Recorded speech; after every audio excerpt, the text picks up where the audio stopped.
Welcome to the last breakfast. Please enjoy the video. You have the essentials ready: installed app, account credentials, and permissions. First, open Teams and sign in with your work or school account. This links to org settings. Next, allow camera and mic so calls work immediately and enable notifications to stay informed. Then set your profile picture and status so colleagues recognize you. Finally, find and join a team or channel using the join code or invite. This puts you where conversations and files live, making collaboration visible and actionable. Once in a team, use the calendar to schedule meetings or start an instant meeting from a channel. Invite attendees and set meeting options like lobby and presenters.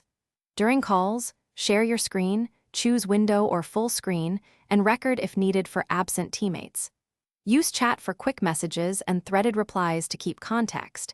Mention people to notify them. Make sure to pin important tabs for files and apps, and adjust channel permissions and guest access to control collaboration and security.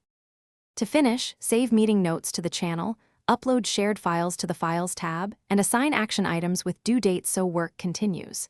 Make sure files sync with OneDrive or SharePoint and verify version history if edits are needed. If something fails, no audio, camera, or loading issues, test device mic/camera permissions, restart Teams, clear the app cache, and if that fails, reinstall the app. As a quick fallback, open the Teams web client in a browser to confirm whether the issue is app-specific. Thanks for watching. If this was helpful, leave a like and consider subscribing. See you next time.